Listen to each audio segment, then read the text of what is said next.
Welcome to Fuzzybutts and Friends. Well, as much as it drives Fuzzybutts all over this place, absolutely crazy when they hear me say it. I am the host of this show, Yer Big Dog, back again with you this week. And look over there to my left, who's back again with us. It's Ginger Morgan. She's the co-host and co-producer of Fuzzybutts and Friends, and she's also the executive director of the Puppy Up Foundation. Ginger, how are you today? Well, I am doing fantastic because it's 70 degrees in Memphis. You know, I had to get a weather in there.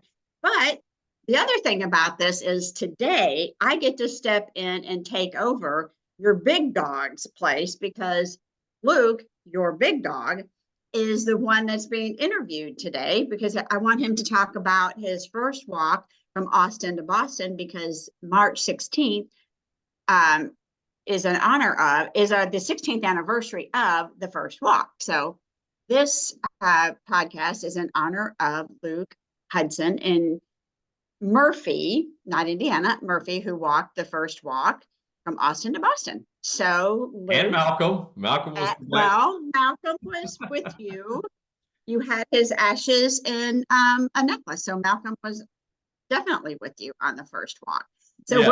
we're gonna do this like you typically interview everybody. So we would like, and those some people know, some people don't, for you to tell us about first off, okay, so Luke, this is Luke Robinson, in case you don't know, backing up a little bit. And he is the founder of the Puppy Up Foundation. So now, Luke, would you like to tell us about your current Fuzzy Butt? Well, I thought there would be a little bit of witty banter before we jump right into the meat of things. And because I wanted to set this up on my end about how I'm just so totally unaccustomed, Ginger, to being in the hot seat. So being the interviewee as opposed to the interviewer is something, well, I've done interviews all around the country in many shapes and forms. So I'm used to that. But we've never done it for Fuzzybutts and Friends ever before. But you're right. This is important. Before I jump into my origins, before you run me through the discussion points that I invented, that I sort of created the format for. Before we do that, though, this is really a special occasion. This isn't just a filler episode. March 16th, as Ginger said, is the 16th anniversary of the walk that began the Puppy Up Foundation and quite a number of other extraordinary things. And so I think we're going to be doing a couple of podcasts, or at least a couple of videos of me telling stories and talking about that. But this is going to be the interview we have, but this is going to be fun. I also, before we jump into it though, before we scare everybody off, because we definitely need the ratings and all the likes and stuff. By the way, please go to your podcast platform and please rate us. Give us a 5-star if you think so. Our average on Ginger, I think we have 6 ratings so far, and we're 4 stars. So I haven't broken them down, but we have work to do, as you know, to improve the show. We always do, but that's a good thing. So that always helps. If you could go do that. So we don't lose audience. I do want to set it up. We have photos and stories. This is going to be a fun episode. It's not just business oriented and stuff. And even though we are going to be talking about me, which I always like to do. No, actually, the funny thing is that I always like to talk. No, but look, why would you think people would tune out? Because we're going to talk about you. That's true. Well, but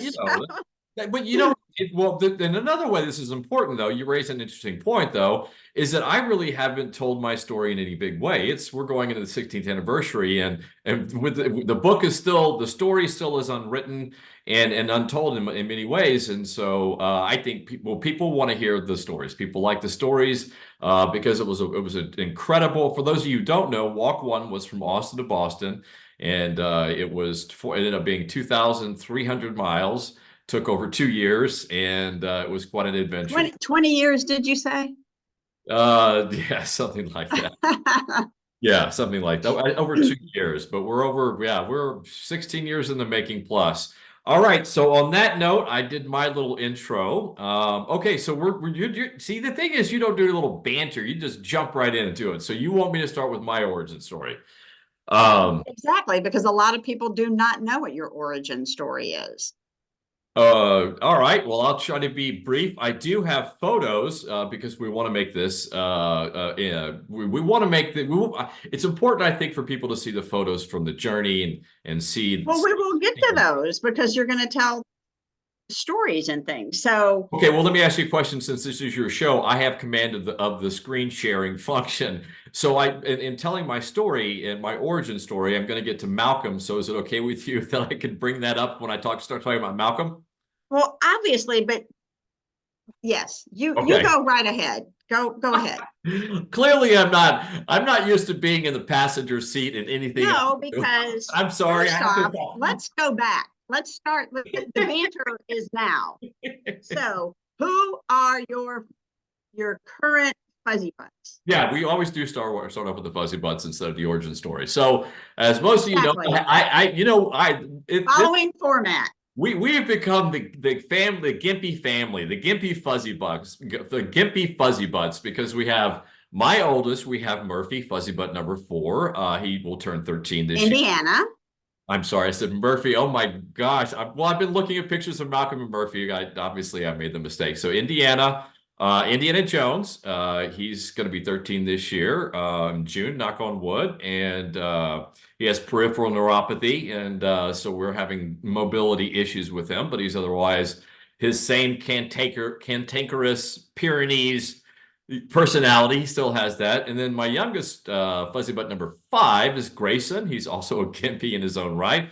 My 3-legged dog, my tripod, and he will be. Gosh, Grayson will be 4 this year, right? Is that right?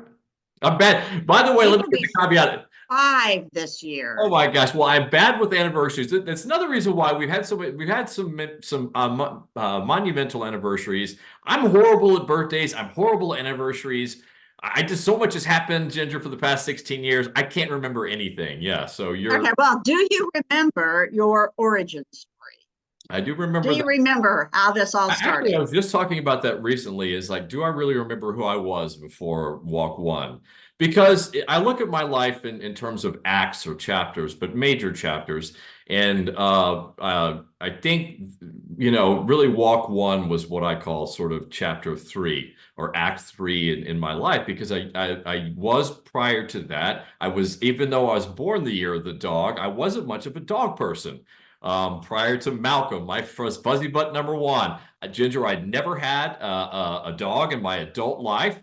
I'm still a man child. I'm a mess. And so I probably should have never gotten one. But I probably still shouldn't have them, actually. As a matter of fact, some people, yeah, exactly.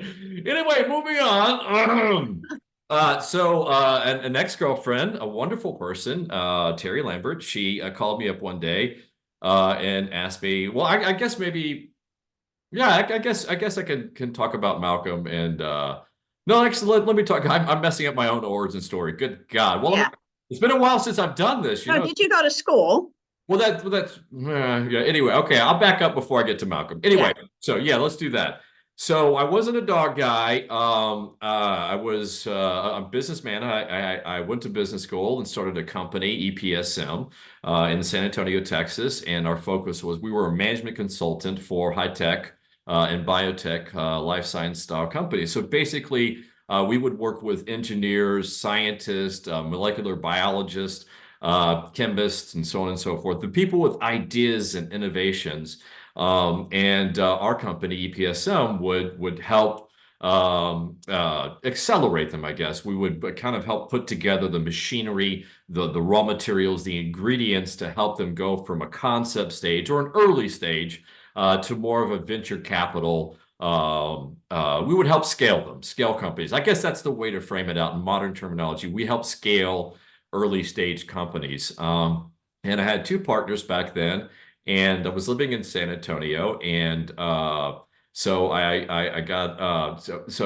I love what I did, and we helped a number of companies, just so many wonderful companies. And for those of you who don't understand Texas, there's what's called the high-tech corridor between Dallas and San Antonio, Dallas, Austin, and San Antonio, that all reside on the I-35, Interstate 35. And so I work with high-tech companies, biotech companies on the I-35 corridor, and also in Houston as well. We worked with actually interestingly enough, some technology that came out of MD Anderson. So we also help commercialize technology, and that's relevant actually to the Puppy Up and the type of research that we do with clinical trials. So I was basically doing a lot of the stuff that I still kind of do on the science side with the Puppy Up Foundation. And then, so if you know me, which most of you probably don't, thank God, feel like count yourself, count your blessings, or you can ask Ginger anytime. But I kind of lost my point, lost my place. But I have the personality where I'm always thinking, I'm always working on ideas, and I'm an idea guy and a concept guy. And I'm type A. I work all the time, and I'm always working on some project, something, got some crazy idea that I'm working on. And so I just didn't see my lifestyle, Ginger, or my personality suitable for anything, even a mate or a partner in life, whether that's a human or a companion animal. But I got a call. Now we can get to Malcolm, the good stuff. So I was nothing. I was in a world so totally opposite in many ways from the animal world, the shelter world. I was not a dog. I was not a dog guy. Even though I was born, I actually didn't know I was born the year of the dog until I started walk one, and that's a Kentucky story. And I went to a Chinese restaurant, and it reminded me, oh my God, I'm a dog. That it makes all cosmic sense.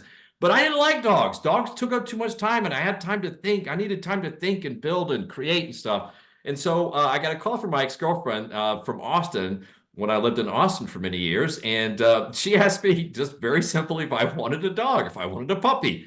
And I swear to God, Ginger, I said no, but I somehow I with Malcolm, and she had Malcolm back then. Unfortunately, we don't have any puppy pics. I have them somewhere. We have tens of thousands of photos from the travels over the past 16 years. And I'm not organized enough, and I don't have enough money to pay for somebody to come in and help me with this a Herculean project. But I need to find my puppy pictures of Malcolm, because he was just a typical Pyrenees puppy, the wedge-shaped head. And so I've never seen pictures of Malcolm as a puppy. I'm fairly certain I actually do have. I have some somewhere. They're You in know, that when one Malcolm was drive a in puppy, it one. was before everybody was taking pictures of everything, your Yeah, food, dog's right. toenails, their tongue, all that good stuff. So, Well, you know, we have the Puppy Up archives, kind of our library with right. the things, the gifts, and all the things. And I actually have in that there's actually a disposable camera, and I'm sure there's some photographs. I'm not sure if they've ever been developed. So yeah, Oh, wow. yeah, but Something for me to look for Malcolm and was. forward to. Well, anyway, but I actually said yes, sight unseen. I'm sort of remembering the story as I'm telling it now, and it is germane to the whole story. But I guess I really like this Terry. I don't know, but she was very pretty. But I don't know. Somehow I ended up saying yes, and so I went to Austin, and so sight unseen. It's like, imagine buying a house.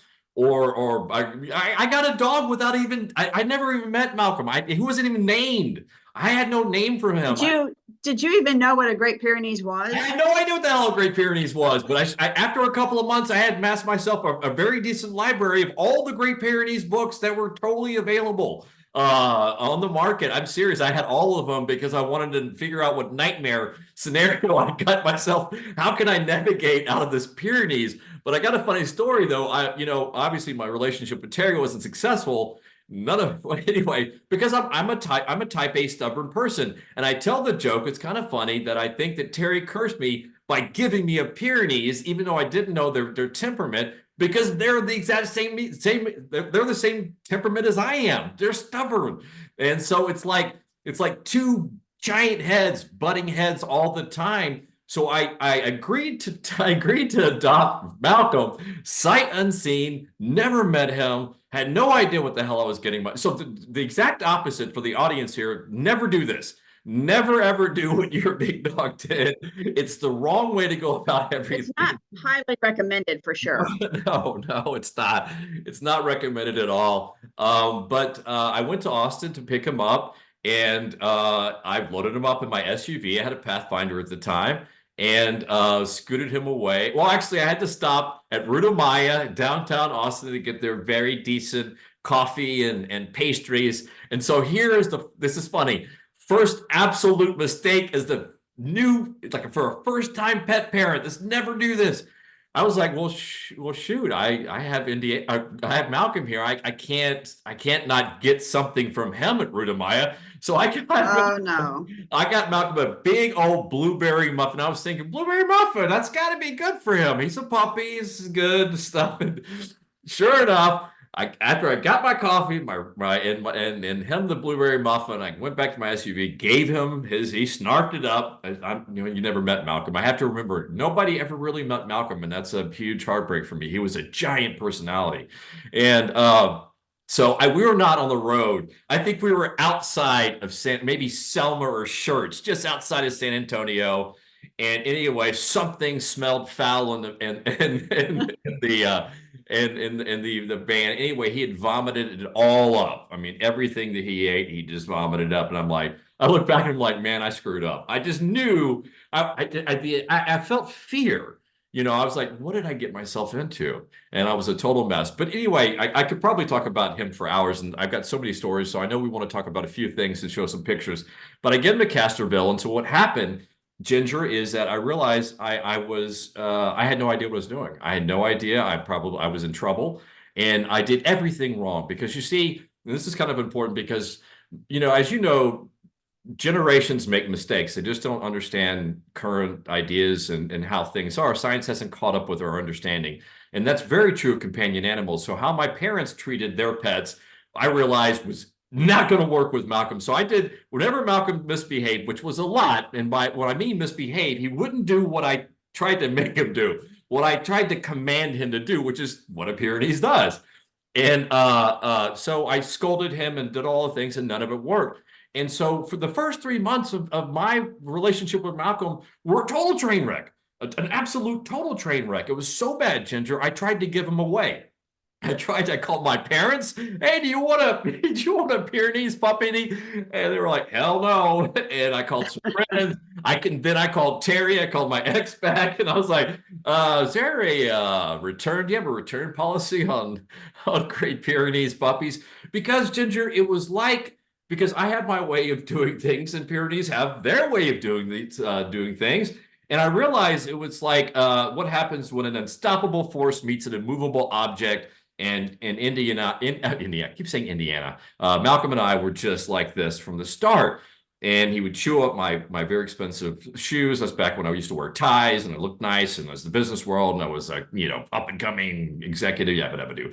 And so that made me mad. And but nothing I did. And so I realized then that I had to learn. I had to learn. And another, I don't want to forget the story. Malcolm didn't have a name for like weeks. I would look at him and I was like, okay, I can't use any of the explicatives I probably called him back then, but oh, butthead, that I won't, but you realize you can't call your dog butthead. That's just silly. So interesting enough, I was living with my brother at the time in Castroville because I'd moved up from Austin to San Antonio, and I was getting set up there.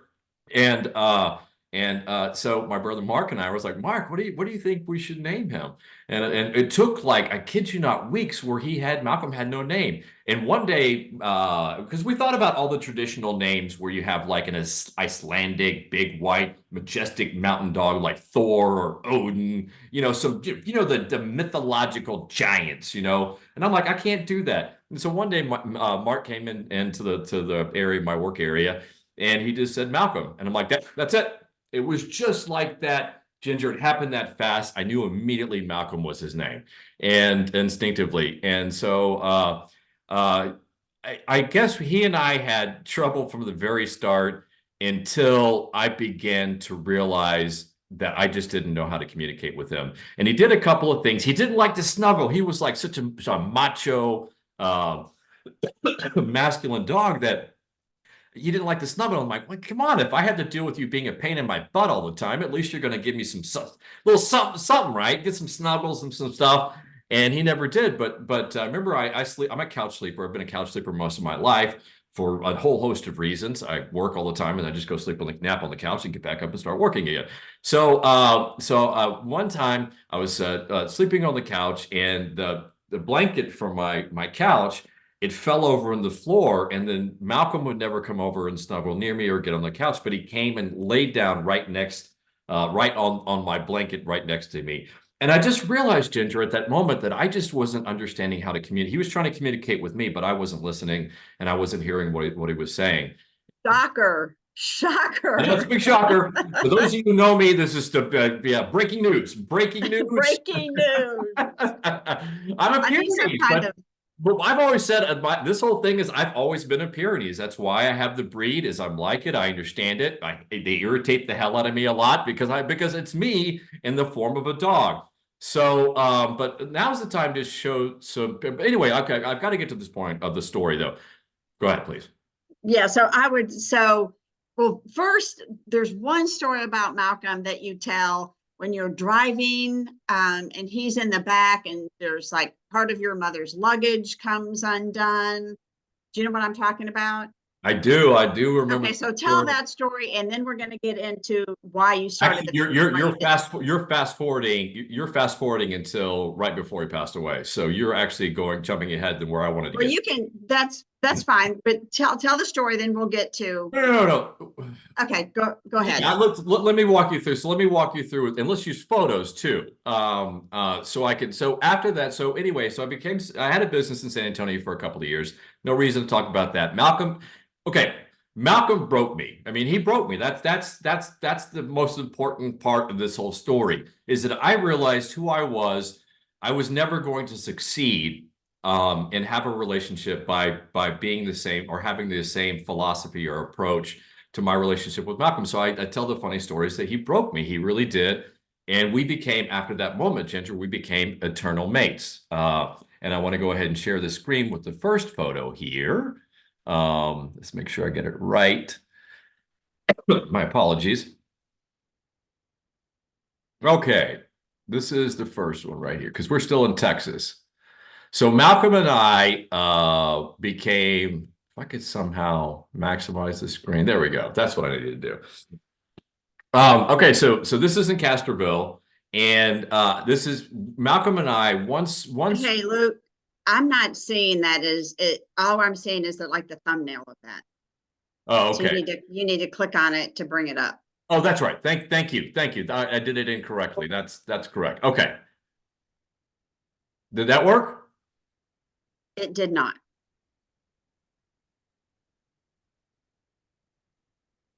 Did you put it in the folder under pictures? See, we worked on this, and that's the reason why we're running late with this episode. Is we worked on the technology issue. I thought I'd have had it all figured out. This is where all my pictures are. Can you see that? Can you see anything? Yes, I can see where it says Walk One anniversary pics, but you need to go under pictures. Okay. I don't know. Click on that. Double click on it and Can you see see if you can. Malcolm? Can you see Malcolm right now? Yes, but it's a thumbnail. You can barely see him. Wow. Okay. You Well, can barely see it. how about that? No. No. Wow. Wonder what I'm doing wrong. I'm going to pause this. I'm going to pause this for a second, Ginger. Let's go ahead and pause it here because I don't want to continue Okay. to struggle Okay. through this. All right, we are back. I think we have this figured out. It's almost like we have absolutely no idea what we're doing. Maybe we do. Ginger, do you? I lost you, though. I can't see you. There you Well, are. that's okay. Well, I did see. It was delayed. I moved faster than technology, and that's part of the problem. I move way Okay. too fast. Okay, that should bring up a picture of Malcolm. Is that correct? That is Malcolm. Yes. Okay, but it's not. But it's not what? It won't let me advance forward with that. So there, here we go. Okay. All right, now we're in business. Okay, so this is what I wanted to get to right here. All right, so back to the story. So, Ginger went from me not trying to give Malcolm away to anybody who would take him, even back to Even back to the woman he gave him to, which category, just nope, that's not going to happen. You're going to have to figure it out. And so we went from that to me and Malcolm. I wouldn't go anywhere without Malcolm. We did everything. I'm a golfer, clearly, back then more so than now. But Malcolm would ride shotgun in my golf cart, and that's what he's doing there. He was just a perfect, wasn't a caddy. He didn't help me out with figuring out distances or which club to select or anything like that. But he never barked. He was just a perfect, and we would go out in Castroville and play golf.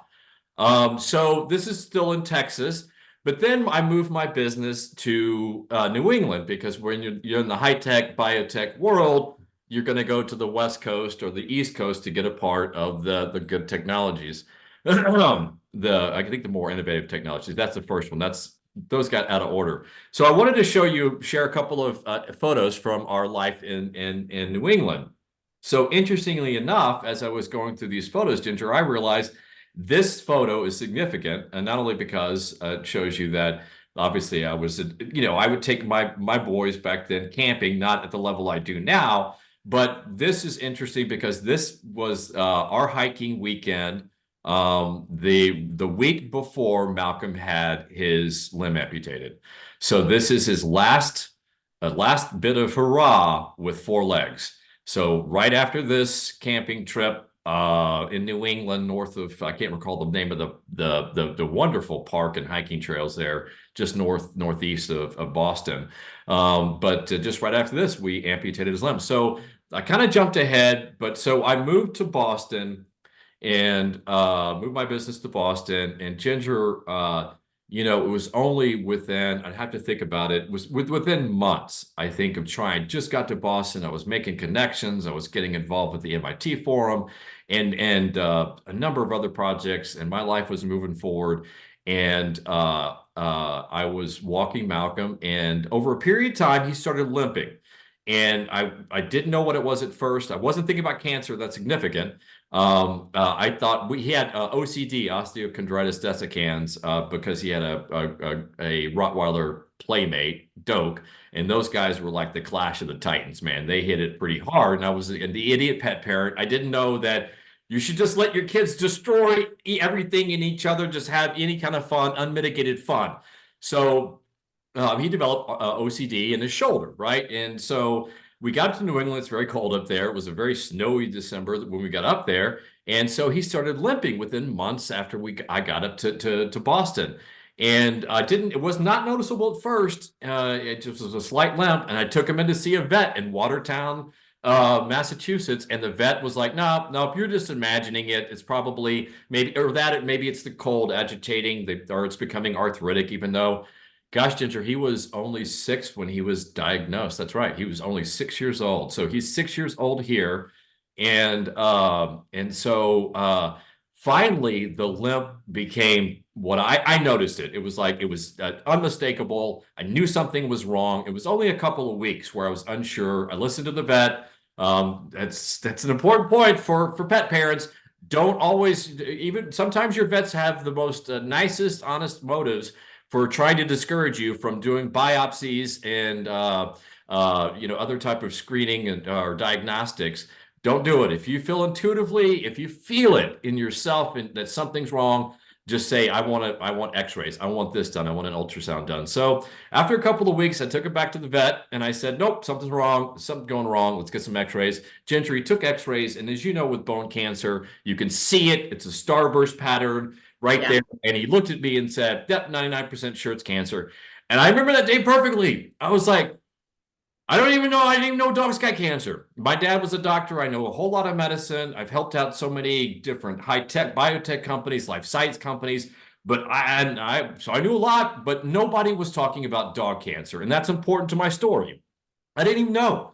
And as you know, there wasn't much research done on bone cancer. I said, give me all the research you had. But my life was just destroyed. It was destroyed. It was changed inextricably. And this was in 2006? Four, no, he was DX in 2004. That's right. That's right. So we're now 20 years. This is 20 years since he was diagnosed. And I have to remember the month. God, I'd have to think about that when he was diagnosed in 2004. But we're 20 years now into this story. This story that's taken up 20 years of my life. Wow. my entire adult life has been dogs with cancer.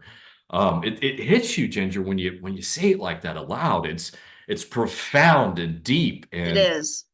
it really is. My entire adult life, I've been involved with dogs with cancer, and so sure enough, I didn't know it, had no idea, but I knew something had changed. I knew, and I was having a conversation with a good buddy of mine from San Antonio who knew Malcolm. Actually, Malcolm got loose on his 151 acres in Somerset, Texas, and I was talking to him about that, and I think that's the first moment I realized, Ginger, that I was a dog dad.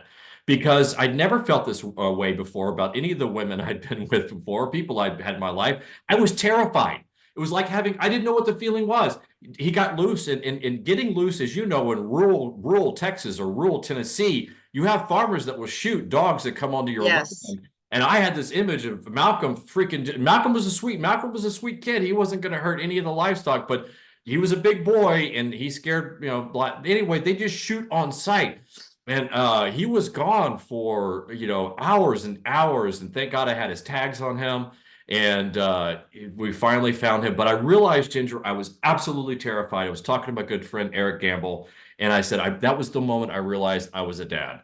And I could only imagine with human kids that there's that moment where you have your child and there's that first terrifying moment, right? Something happens, and hopefully it's not catastrophic, but something happens, it scares the hell out of you, and the reality sets in. I am a father, and I am responsible for the life, for the care of this, and I still wasn't prepared for that, and I had no idea what that meant until this moment when Malcolm was diagnosed, and so I knew my life had changed, and it hurt. And this was so we wanted Malcolm to have a little fun before he got his limb amputated. So I don't want to. I know we have a lot of stories. You nailed it when we were talking about this and preparing for it, Ginger. You said one story is going to take you like 20 minutes, Luke. You're And you're exactly. like, oh no. So we won't get to all of Yeah, our I made the stories mistake of today. saying I'll be brief, which I'm so Yes. I'm so undisciplined. But I'm a bard, and these are beautiful stories, and it's my you're right, it's my origin story. This made me spend 20 years of my life on this problem, on companion cancer and the pandemic that it's become. So I have one more picture of Malcolm, okay, and then we'll move on from that in my origin story. So this was post amputation. It's not a great picture. It's probably a crappy camera. I have some better ones of him, but Ginger, I was terrified when we did limb amputation. The orthopedic surgeon did zero preparation for what I was supposed to expect. And man, they took all of it. What he came out of, and I had the rule even back then: do not cry in front of your boy. Do not cry, because you don't want him to feel like you're giving up on him or whatever. And that was a discipline I learned at that moment. So when Malcolm came out limping out, but even then he was three-legged. Or no, they had to roll him out. I'm sorry, we rolled him out. I had an SUV back then, a Mitsubishi, whatever. And I was like, how the hell do we get a dog that's gone through this, extreme surgery in there? And so I built a plywood ramp, and I bought one of those flatbed dollies with rollers, and then I bought Hmm. a new dog bed. And so from the vet clinic, and the vet clinic said, well, we want to keep him another day. It's like, no, is he okay? I want him home. We heal at home. And so I learned some things I think that are important early on because I was listening to Malcolm. I was listening to him and not myself, or trying to as best I could. But when he came out, this whole limb was gone, the shoulder, everything. I had no idea. I didn't know if there was going to be a nub or a stump. They took everything off, but we got through it. I rolled him up that plywood ramp, which boat, actually, I thought it was going to come crashing down, and he would spill out in the parking lot just after surgery and would open his wound. It was a nightmare. I But can't believe they didn't wheel him out on like a gurney type of thing like they typically do well, they to probably, help you. yeah, they did, and we hoisted him on the bed on the dollies. Okay. It was all done. They were wonderful in Waltham. It's Nevog. They're wonderful people. They did a wonderful job. No, not Nevog. Nevog is where Malcolm got the chemo. It was an orthopedic, so I don't recall. I can't recall, but Nevog did the chemo on Is him. it Angel? Angel No. Memorial? Angel was after Metastasis. Anyway, that's where Oh, okay. we're going to get way. This is obviously a very long story, but Yeah. anyway, we got him in. We got home, and Ginger, I think the most fascinating thing that I learned from this experience, and this is important, is Malcolm's resiliency and the resiliency of companion animals. They want to live. They want to get up and move around. I thought I didn't know what to expect, but once we took the fentanyl patch off him, is that I thought I was going to have to do the towel underneath the belly for a long time. Boy, within a week, Ginger, he was up on his own. He was hopping about. And after a while, it was like he was born three-legged, as tripods.com or .org like to say. God gave dogs four Three legs. legs and a spare. Well, three Three legs and a legs and a spare. spare. 3 legs and a spare. Thank you. And that's exactly what he did. He was treating squirrels. It just amazed me that Malcolm just had such strength and will to live, and it was so inspiring. And that I loved him. I loved him, and so we got a year or so into his cancer, and then, as you know, in most cases we did chemo, but as you know, in most cases that cancer, bone cancer in particular, it spreads and it spreads to the lungs in 90% of the cases. Correct. So that's when we went to Angel. I took him to Angel, and that's when they diagnosed it. So I went back to Texas. We're getting there. I went back to Texas, and I lived Malcolm's final days out there in Texas, my home state of Texas. And it wasn't, I focused entirely on him and his happiness and his quality of life and care. And I wasn't really thinking about what was next for me. But after he was given rest, the lung tumor had become it. Well, Yeah. you missed the story. Oh, yes. Thank you. Thank you. Okay. So I I'm know. waiting this whole time for the Thank you. story. Thank you. Well, you know me, my brain, my big old brain, it gets all crazy and stuff and goes in about 50 different directions. But I believe in enrich, you want to give them the best life while they have it, right? So my family, we had a tradition of all going to spending Thanksgiving in our condos in South Padre Island. And so it was Thanksgiving, and I knew Malcolm's days were numbered. And so I was like, okay, I'm taking Malcolm. We're taking Malcolm. And so I drove separately from my entire family. I drove all the way down. And I had Murphy at the time. That's an important thing I left out. Murphy was in San Antonio. Another ex-girlfriend gave me Murphy. And she actually named Murphy too. I didn't even name my first two Fuzzybutts, but Murphy, Malcolm and Murphy was a perfect name, perfect combination. And they were great brothers, man. They were the best of brothers. And so I had Murphy. I took Malcolm and Murphy down to South Padre Island, and we had a wonderful time. Except that's when we first discovered my mom had Alzheimer's. She was starting to show signs of it and became very clear to everyone. But on our way back, I drove separately, and but somehow I had my mom's or my parents' family's luggage or something like that, and I had this big white bin that didn't have a lid on it. And I was, Malcolm had 3 legs, and I think, you're always worried about when they get up in the car, you're worried about stepping on the brakes too hard and them, falling forward and breaking their leg or something. So it was very nervous for me to drive Malcolm because, Yeah. all that weight goes on the one leg. And so as I was looking and talking to Malcolm, I was turned back around, looking at him. I looked up and was driving, and I realized somebody had stopped in front of me. So I had to hit the brakes, and Malcolm kind of tumbled forward. It didn't hurt him at all, but that open bin came flying back, and it had my mom's pink curlers in it. And all those curlers just like Velcro to Malcolm. And I look back, I was scared as hell. I was like, Malcolm, are you all right? Oh my God, what had just happened? I almost killed you. I was a total wreck. I had 5 heart attacks, but I was okay. I turned around, and I remember the picture so perfectly, Ginger. I looked back, and Malcolm was just looking up me. So he had this smile on his face, like, "Yeah, Poppy, I'm okay." But he had these pink curlers all of his fur, all of his fuzzy butt. So that's one of my last memories I had of Malcolm. And we had that fun trip to South Padre Island, and then it's January 9th or January. I always get 11th. 11th is when we gave him rest, so he didn't have that much longer after that. So he went into congestive heart failure, and we just, anyway, you know the story. So I was in Texas and I lost Malcolm, and then I started thinking about. I think the best way for me to describe it, Ginger, is I just realized in reflecting on the entire experience in 2000, it was now we're now in 2005. So I realized in 2005 that there were probably a whole lot of educated people, that dog lovers out there, animal lovers out there, dog lovers. I'll speak to that specifically because I wouldn't really know. I didn't know dogs got cancer, so I sure as hell back then didn't know cats got cancer and other animals got cancer. But I realized that there are probably a whole lot of people like me that didn't know that dogs got cancer. And so right then, and I wanted to get back to Boston. I love Boston, and Malcolm and Murphy and I have had so many great memories. And I have a love for the massholes. You know me, you know me.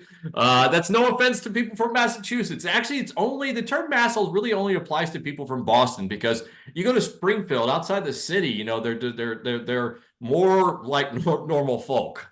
But I love So Boston. are you getting into so after Malcolm passed, Yeah. then you started thinking about doing Well, your first walk, that's what I'm correct? talking And about. then Yeah. okay, and then that and this is why you started thinking about the walk. Right. I wanted to get back to Boston. I was in Okay. Texas at the time. After his cancer metastasized, I went to be, I had no family pretty much, or nobody I knew, because that business, I never started the business. When Malcolm was diagnosed with cancer, I'm like, I don't have the bandwidth to start a company and do anything. I just want to be with Malcolm and try to take care of him. And anyway, so that inexorably changed all of the plans I had for Boston. So I wanted to get back up to Boston after Malcolm passed, and I just everything came together. How do I raise awareness? I was broke. I didn't really work a whole lot after Malcolm was diagnosed, and took care of him, took him on adventures, as many as we could, and so I didn't have a lot of money. So it's not like I could take out advertisements to advertise or whatever. Nobody was talking about cancer and companion animals back there. Nobody was.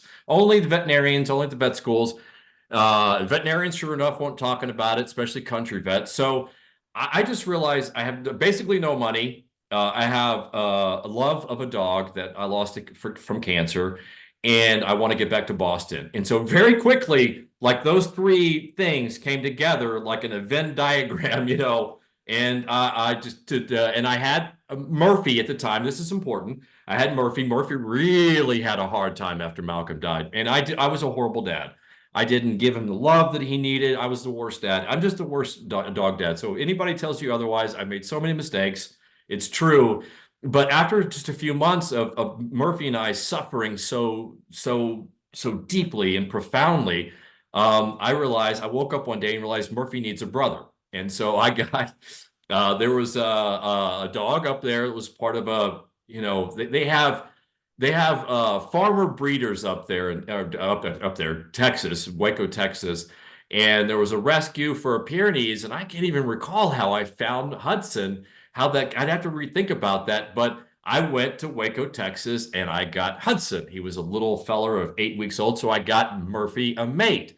And that was the smartest thing that I did, because Hudson and Murphy, they became, oh, they were just wonderful mates. They were just, it was just a match made in dog heaven. And so I had Murphy and Hudson with me at the time. And so I had two dogs, okay? I wanted to raise awareness for cancer, to tell Malcolm's story to as many people as possible, and I wanted to get back to Boston. So that became Two Dogs, 2,000 Miles, a walk from Austin to Boston. That's the genesis of that story. And so but then I was like, holy hell, oh my God, I don't even know how to backpack. You know, I camp, but I was a recreational camper. I'd never really seriously hardcore hiked before. I was like, yeah, that's a great idea, big dog. I don't think I called myself the big dog or anything back then, or nobody called me the big dog back then, because I wasn't really a part of the animal world. It wasn't this. Everything was weird and new, but I had no idea what I was doing.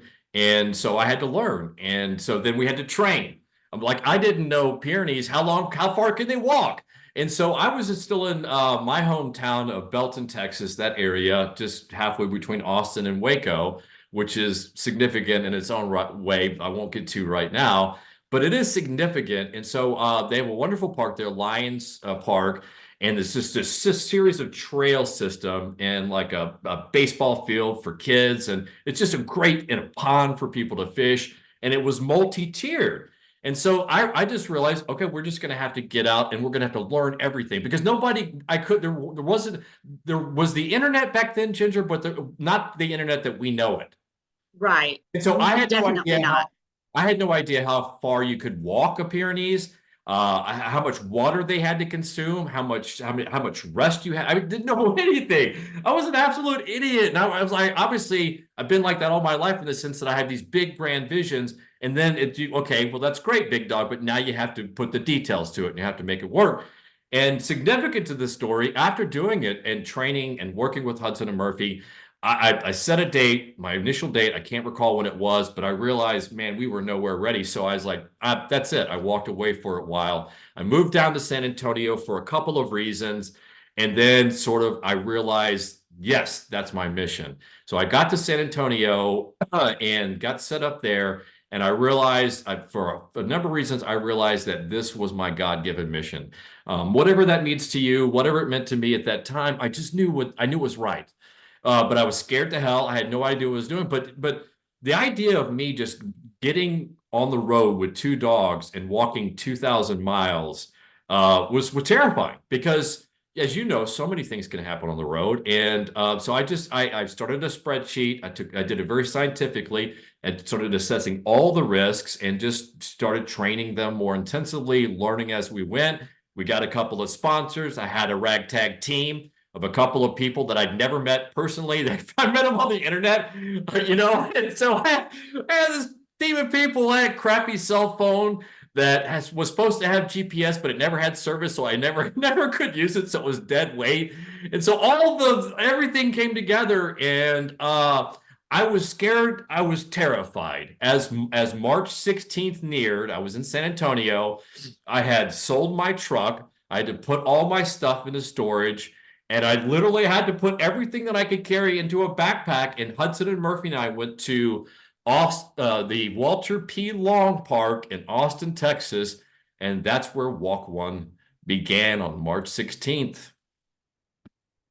That's a long, that's a long, That was, that's a long, it's origin story, and it's not even complete yet. exactly. And the thing is there were so many times I wanted to just cut in and move on, but everything that you said was pertinent to the rest of the story. It is. So it really is. let It me really ask just a couple of questions. So was it difficult to get Hudson and Murphy to walk together with you? How did you do that part of the training? Or did it just all fall into place? No, it was a nightmare. No, it was a nightmare. they don't. Pyrenees don't want to walk. They don't. I mean, they really don't because they're kind of sedentary. They're active, but they're a guard breed, right? And so guards aren't out there hiking trails. Guards are sitting around watching. They're a guardian breed. And so Ginger, what I tried to do, I started off with like, okay, let's do I can't recall, but it's probably a 4 mile or maybe I think a 4 mile trail system. So we had a lot of tarmac to try it on. But Ginger, literally, I bought backpack. First off, we did it without backpacks, and so we had to start without backpacks. That's how we started. So we tried like half a mile. Can you even walk half a mile? 2 miles, 3 miles, and then we added weight. But I got to tell you, Ginger, once I added weight, I got the backpacks. I had to pay for them. The company that we used, unfortunately, didn't want to donate them for the cost. And I only had like a very limited amount of money to buy a whole bunch of gear and do a whole bunch of things. And so, wait, okay. So what happened when you added the weight to the backpack? Let me get, yeah. I'm sorry. We'll try to be brief. Okay, I'll try to edit myself while I'm talking. It's very hard for me to do. So when I started, so the first big, what I would call monkey wrench or roadblock that I just like, man, it's never going to work, was I added newspapers to their newly bought backpacks. And we were able to walk, have me a mile. It's okay. We did a mile fine. Then we did 2 miles. And then I started adding water bottles. And I think after a couple of water bottles in each of the saddlebags of the backpack, because, Hudson was too young. Hudson could not, so it was only Murphy was the only one that could bear a backpack. You don't put backpacks on dogs before the age of 2. Structurally, they're not built, they're not complete. And if you maybe a backpack for an outing thing, just not even a day trip, but maybe just like an hour or two. I don't know. You'd have to talk to your vet about that and research, do your own research. But so all the weight had to go between me and Murphy. And you're talking about to backpack 2,000 miles and have everything that you need that or will have to need emergency supplies. You're talking about a ton of weight. And so I had to add weight to Murphy. And every time I added an extra water bottle, you could see Murphy. Hey now, what's up? No weight. And Ginger, I kid you not, we were in Lions Park in Texas, Temple, Texas, and we were doing like a mile or 2 miles. And I at that point, I just call it 2 miles. I added the weight where we got to 2 miles, Ginger, and he absolutely stopped, refused to go any further. He just sat down. I'm done with this whole nonsense. I'm a Great Pyrenees. I'm a mountain dog. My job is not to carry weight. Whatever you want me to do, it's not my job. No, thank you. And I was like, oh, and I almost had a breakdown. I was like, I had this great vision of what I wanted to do, but I don't think I realized logistically I was not going to happen. It was not going to work. And that's one of the reasons why I postponed the date. It was way too ambitious and I didn't have enough time. So he stopped at like 2 miles and I said, okay, well, maybe he's just tired. Maybe I just need to give him a break, right? Well, next time we went out, Ginger, I put the same amount of water bottles in there, same amount of weight. Mile 2, boom, Murphy sat down. I'm done for the day. I couldn't get him up. He wouldn't walk any further. Once I took the weight out, we could walk back or do whatever we had to do. But the pushback was tremendous. And it was not pushback from the weight. It wasn't a lot of weight. He just didn't like the combination. But what I realized, Ginger, I mean, this went on for like weeks. I just said, it's over. It's done. It's not going to happen. We obviously clearly can't walk 2 miles a day. 2,000 miles, only making 2 miles a day for what ended up being 2,300 miles. That had taken us 1,000 years or whatever the calculation is. It ended up being a 2+ year walk anyway. But so here's the most important thing. This is important. I realized, Ginger, I was so stressed and so focused on making everything work, and studying the metrics and doing all the analyses and making sure that Hudson and Murphy were doing what they were supposed to do. I realized that it was no longer fun. I just realized, and I can't recall the precise moment, maybe it was over time, but we would take a break, and then I think we took a break, and then we were just having fun. We took a break after 2 miles. We had a couple of snacks. We were playing around, the three of us, and we were having fun. And then Murphy just got up on himself with the weight in and showed that he was ready to keep going forward. He showed that he was ready to trudge ahead. And I realized, Ginger, at that moment, oh my God, I'm not making this freaking fun for the Fuzzybutts, for my kids. Like, who the hell wants to be? It's like being on a trip with an angry dad, or not an angry dad, just an impatient. Do you know the kind of dad that like is impatient? Yeah. Go here at this time, and we got to be there at that time. We got to make X number of miles. Murphy wanted to do it on his own time. Murphy was like, "Hey man, this is my walk, baby. Poppy, this is my walk. I'm part of it." But he was absolutely right. It was their walk too, and so it was their walk too. And I realized I had to stop and make it fun. They had to love. This had to be us, the three of us, and it really was, because I was trying to heal my heart for Malcolm, and I was trying to get my boys together and us to be a family, and then make this this epic trip together. And I was terrified, I was stressed, and I had deadlines, and I was thinking all these things. And I realized the most important lesson is, if you're not going to make it fun, why take the journey? If you're not going to try to find pleasure in it, find meaning, and make it enrich your life and enrich the lives of my boys, then really you shouldn't be doing it in the first place. So that was the first major hurdle, because I thought that was going to kill us. There was no way. But pardon me, I have to wet my whistle talking this long. I don't think I've talked this long continuously for a long time. But the interesting thing is, oh, that's true. Why? That's true. But here's the interesting thing, though. This is fascinating from a behavioral analysis standpoint. It's fascinating, because once Murphy got up and showed that he was ready to go forward, Hudson got up right after him, and he followed Murphy. And that's important, because wherever Murphy went, Hudson was always by his side. Whenever Murphy so when we were on the road, whenever we would stop for a break, I would get up and say, it's ready to time, ready to go. Murphy sometimes was like, Poppy, let's stay here for a little bit longer. I'd sit back down again.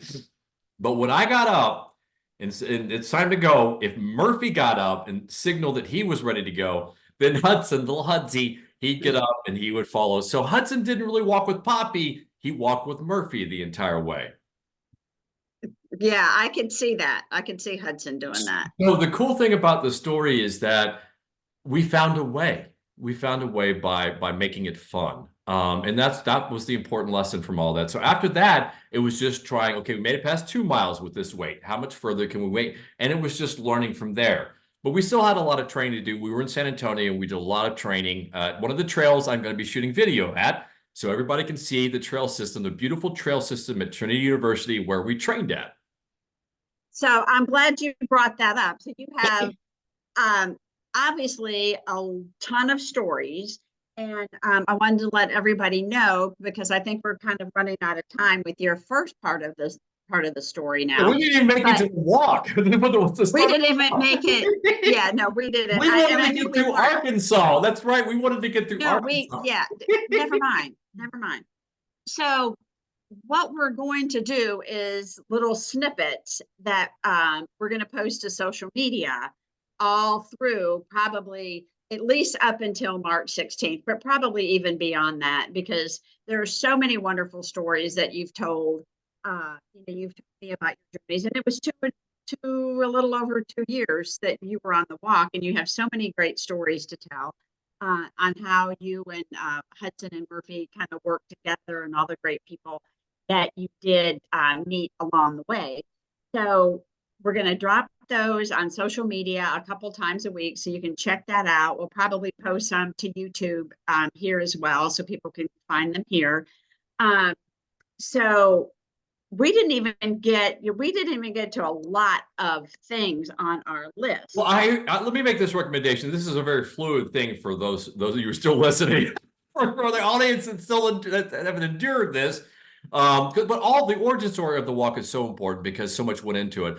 But here's what I propose is, why don't we do a couple more of these Zooms, these type deals, and just get through a couple of states at a time, and we can look at pictures, and then because it will take we have to do so many wonderful photos and pictures, and there are 16 states 16 states in DC to go over. So why don't we just do it in this format rather than snippets? Let's do it in this format. So next time we do this and we drop it, we'll hopefully get from we'll do the start of the walk, Texas and Arkansas. Then the next one we'll do is Memphis. That's when you came into the picture. Right. Well, we can discuss that later, but we will post either here on Fuzzybutts Studios, on Facebook, Instagram crackers, as Hudson called it. We didn't. So what I want you to get to, Luke, so you started the walk and Malcolm was why. So then you started the Puppy Up Foundation. So my other part of this is, and we'll get to more stories later, but the mission of the Puppy Up Foundation. From your perspective, what is the mission for the Puppy Up Foundation? Well, what's interesting is you were actually jumping way ahead, because I had no idea. Well, this is important though. This is very important. This is all good stuff, and it's very important because when I started the walk, all I wanted to do is get to Boston alive with my boys. I talked to a number of people. As you know, I met so many oncologists and so many people that are still part of the foundation, and we still talk to, and so many thought leaders and so many people that gave their thoughts and their ideas. But I really had no idea, Ginger. So I want to be honest and upfront that I didn't know what the mission of Puppy Up, which didn't even have a name. We did have Puppy Up, though. That's part of the story, because I came up with that because I wanted a battle cry, because I knew that Hudson and Murphy and I were going to get the hell kicked out of us. We were going to beat, or me particularly, I was going to take most of the blunt force, which I did. And I kind of wanted something to rally the spirit of Malcolm going through cancer. He never gave up. He never gave in. He fought to the end. He was such a champion. He was such a great spirit. And so, I just coming from Texas, down Texas, we say cowboy up. or man up and, forget about those guys. And the true spirit of Malcolm was Puppy Up. So we had Puppy Up and that started it, but we never thought about Puppy Up being the Puppy Up Foundation. I wasn't thinking about any of that stuff. We had a couple of ideas. We did have well, we did have 2 million dogs, as you know. We kind of put together something, but in terms Right. of how we wanted to tack, yeah, that's right. I'm having to remember the sequence of events on some of these things. We did with the ragtag team of people. We tried to put together some stuff, and then we met you. That's when we began the formalizing everything. So we had an idea of what we wanted to do. I mean, raise awareness. That's the easy thing. But in terms of the pillars of our mission, it took a while to learn I think what we really wanted to accomplish. Especially given the other couple of foundations out there that focus on animal cancer. For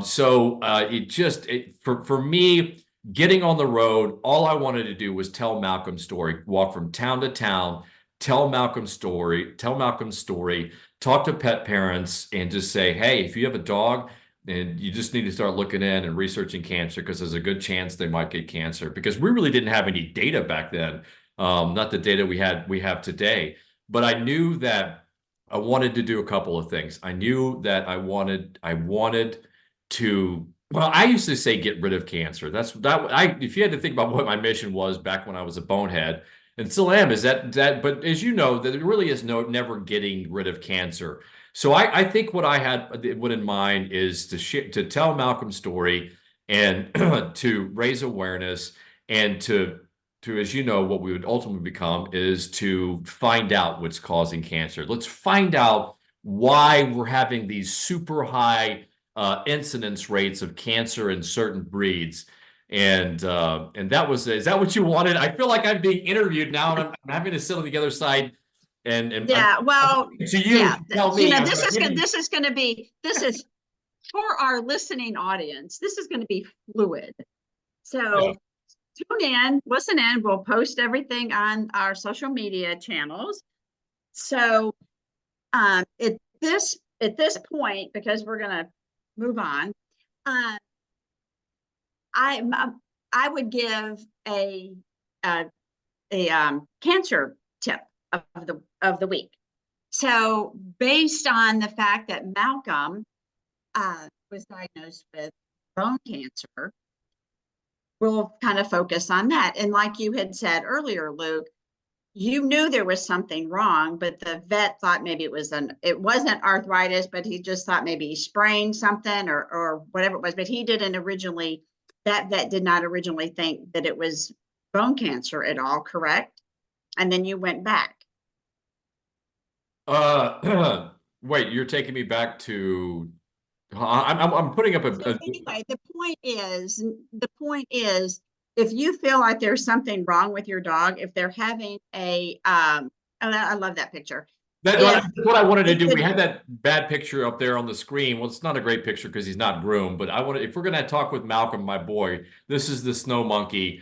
Malcolm was a snow monkey. He was a Texas boy. He fell in love with snow. So I wanted this in the background. Go ahead. Okay. Hey, so now that you totally I was wondering why you had that other picture up there, but anyway, why you totally interrupted what I was saying. Anyway, if your dog is limping, take it to the vet. If they don't do an X-ray of it, ask for an X-ray. They can't necessarily tell whether it's arthritis or it's bone cancer just from feeling of your dog. You have to get some type of diagnostics, and then it may tell you that your dog has arthritis. I thought you wanted me to do that. That's what you wanted. My cancer tip. You wanted me to do the cancer tip of the week. No, I was giving the cancer tip of the week, Luke, because your dog had osteosarcoma. So anyway, the cancer tip is if you go ahead, Luke. Go. The platform is yours. But I wanted, this is important though.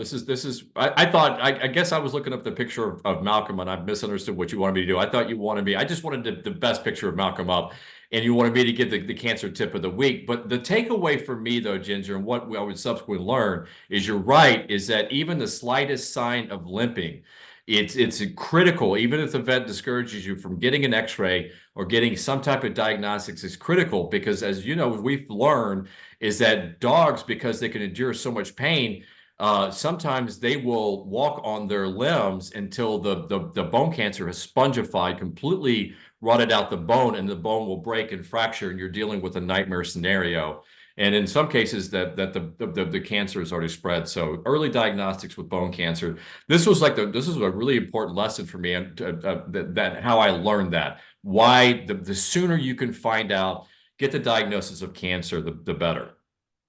Sorry, I screwed up what you wanted me to do. I'm sorry. I've been telling so many Thank stories. you. Thank you so much. So we've got that. So what I would like to suggest, because this is the 16th year, so in honor of Luke, Malcolm, Murphy, and Hudson, if everyone could just go drink a few less lattes and donate $16 to the Puppy Up Foundation, we would appreciate it. You can go to www.puppyup.org/donate. And $16 would be great. If you wanted to do $16 a month, we would love that for the next year. That would definitely help us with our mission of bringing awareness and educating people about canine cancer. Yeah, because sorry. Go ahead. I'm not used to being on this side of the chair, so clearly I'm not going to be invited back to Fuzzybutts and Friends as a guest. No, sir. No. You know what? I will tell the story from now on. I'll tell it. Thank you very much.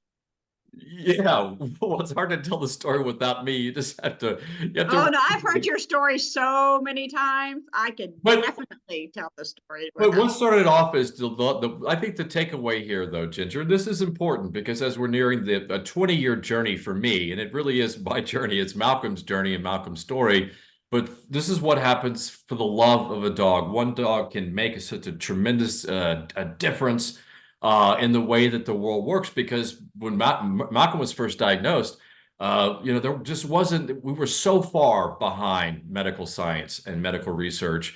And, by the virtue of what we've done with the foundation and the work of so many other organizations with wonderful people as well, it's not just us, but Malcolm and Walk One, it really accelerated advanced awareness, public awareness about cancer and companion animals. And so that's the work that we do at the Puppy Up Foundation. So the mission that has evolved over time, just all began with the love of a dog, and sharing Malcolm's story has become the pillars of our foundation. And those pillars are education and awareness, scientific research, doing clinical trials, trying to develop novel therapeutics and diagnostics and screening technologies so that we can get the earlier that we can diagnose cancer and get a proper diagnosis, the better the outcome. And then finally, it's pet parent empowerment, Ginger. That's the other pillar of our foundation, and that's important. And we've achieved that through Puppy Up walks. So once we got to Boston, we became Puppy Up, and we started all these Puppy Up walks all around the country. And so so the story of the love of one dog, look at all the great work that we've done 16 years later. I know, yes, you've heard all these stories, lots of these stories 1,000 times over, but it is important for us to reflect on them and tell them again because I hope and I think that it will inspire somebody. Just all you need to do is open yourself up to the love open yourself up to love of another. And if something tragically unfortunate happens like this, it will inspire you to make changes. We still have a lot of work to do. We're still so far behind. So we do, but we are not going to figure it all out in this episode of Fuzzybutts and Friends. So we need to wrap that up. And do you want to go ahead and, you always ask me, did you screw anything up? I'm not going to ask you if I screwed anything up because I didn't interrupt you. Oh no, you screwed up the whole thing. This would just fine with me by myself, just going through my discussion point. It would have probably been, but you would still be recording like in 12 hours. Yes, that's right. It would be a 12-hour. Okay, so again, you can find us on YouTube under Fuzzybutts Studios, on Spotify, iHeartRadio, Buzzsprout. Where else can you find us? You certainly don't have the finale fleshed out like I do. Well, you can find us, just look us up on a podcast platform such as iHeartRadio, Spotify, or you can watch us on our YouTube channel, fuzzybuttsstudios.com. And I think it's important because you can see the pictures that make up the story and all the love that's in them. All right, Ginger, I know I screwed up this episode. You're going somewhere doing something. Now, every show, every one of these shows we do, it's always, what's that? Oh, yes. Genie's There Therapeutics. we go. Now it's time for our sponsor. Thanks to our sponsor. This episode is sponsored. Did you want to do it? I think that was miscommunication. But make this so that everybody can see it because they see Malcolm now. Oh, yeah. All right. I'll stop screen. There we go. Okay. Okay, there we go. Genie's Therapeutics. We'll do the commercial. This is your show. Go ahead. All right. Well, it's. You don't have the gift. You don't have the gift of gab that I do. I know. Well, I don't have the gift of, like, I didn't write that part of it down. So Genie's Therapeutics, we want to thank them so much for sponsoring us. We use Genie's with Indiana Jones and Grayson, and they have been doing well on it. It helps with mobility issues, also with attitude sometimes. Maybe I should, if I could just pass this over, like, to the next screen, maybe it would help Luke too. I'm a big sweetheart. Come on. Everybody knows that. All right. Thank you so much, Genie's Therapeutics. Yes, thank you very much. And Indiana is doing great. And so if you want to learn more about Genie's Therapeutics and their wonderful formulation of CBD, I highly recommend it. Go to geniestherapeutics.com. All right. It was an interesting experiment, me being the interview subject as opposed to the interviewer. You're like the Nurse Ratched of interviewers. You got kind of you're got the schedule and everything. So I don't know. Yeah, you're right. We're never going to do it with me sitting in this seat before again. So, but it's been great though. Thank you very much for Ginger for doing this. And I wanted to get to Memphis because that would be my opportunity to thank you for being a part of Puppy Up, which everything changed. Obviously, we slogged our way to Memphis, 600 miles from Austin, Texas, and then we met you. And it wasn't gravy after. It wasn't just all rainbows and blue skies after that. But you've been an integral part of the Puppy Up Foundation, and we wouldn't be the same without you. So thank you for doing this. Thank you thank you for also recognizing the 16th anniversary of our story of the Puppy Up Foundation and Walk One. So thank you for this. You're welcome. Yeah, I'm a big sweetheart. All right, everybody. If anybody's still around or even listening to this anymore, thank you so much for joining us this episode. We will return next episode to a normal podcast. But yes, Ginger, give the website once more where they can learn more about the 16th celebration or go out and support. Please, website again. To donate, www.puppyup.org/donate. Thank you so much, everyone. We'll see you next time. Puppy up. Talk soon.